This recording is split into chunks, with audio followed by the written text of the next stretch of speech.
ആരാധകർ ഏറെ കാത്തിരിക്കുന്ന ചിത്രമാണ് ജനനായകൻ. വിജയ്മയെ നായകനാക്കി വിനോദ് ഒരുക്കുന്ന ചിത്രത്തിന്റെ റിലീസ് സെൻസർ ബോർഡ് തടഞ്ഞിരിക്കുകയാണ്. ചിത്രത്തിന്റെ ടൈറ്റിൽ പ്രഖ്യാപിച്ചതുമുതൽ ജനനായകൻ തെലുങ്ക് ചിത്രമായ ഭഗവന്ത് കേസരിയുടെ റീമേക്കാണെന്ന് അഭ്യൂഹങ്ങളുണ്ടായിരുന്നു. പുറത്തുവന്ന പാട്ടുകൾ, ടീസർ, ട്രെയിലർ എന്നിവയെല്ലാം ഈ റൂമറുകൾ ശരിവെക്കുന്നതായിരുന്നു. ബാലകൃഷ്ണയെ നായകനാക്കി അനിൽ രവിപുടി സംവിധാനം ചെയ്ത ഭഗവന്ത് കേസരി വൻ വിജയമായതിനോടൊപ്പം മികച്ച തെലുങ്ക് ചിത്രത്തിനുള്ള ദേശീയ അവാർഡും സ്വന്തമാക്കിയിരുന്നു. ഇപ്പോഴിതാ ജനനായകൻ റീമേക്കാണോ എന്നതിൽ വ്യക്തത വരുത്തുകയാണ് ഭഗവന്ത് കേസരിയുടെ സംവിധായകൻ അനിൽ രവിപുടി. ജനനായകന്റെ പ്രൊഡ്യൂസേഴ്സ് ഭഗവന്ത് കേസരി റീമേക്ക് ചെയ്യാൻ ഞങ്ങളെ സമീപിച്ചിരുന്നു.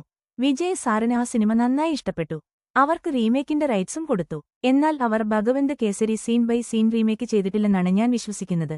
ഭഗവന്ത് കേസരിയുടെ കോർ തീം മാത്രമേ അവർ ഏറ്റെടുത്തുള്ളൂ. ബാക്കി സീനുകളിൽ, പ്രത്യേകിച്ച് വില്ലന്റെ കാര്യത്തിലും അയാളുടെ മോട്ടീവുമെല്ലാം മാറ്റിയിട്ടുണ്ടെന്ന് തോന്നുന്നു. പിന്നെ റോബോട്ട്, സയൻസ് ഫിക്ഷൻ എലമെന്റുകളും അവർ കൂട്ടിച്ചേർത്തിട്ടുണ്ട്. എല്ലാവരെയും പോലെ ഞാനും ജനനായകൻ കാണാൻ വെയിറ്റിംഗാണ്. തമിഴ് പ്രേക്ഷകർക്ക് ഇതൊരു ഫ്രഷ് സബ്ജക്റ്റാകുമെന്ന് കരുതുന്നു, അനിൽ രവിപുടി പറയുന്നു. ബാലകൃഷ്ണ അവതരിപ്പിച്ച ഭഗവന്ത് കേസരി എന്ന കഥാപാത്രം തമിഴിൽ അവതരിപ്പിക്കുന്നത് വിജയാണ്.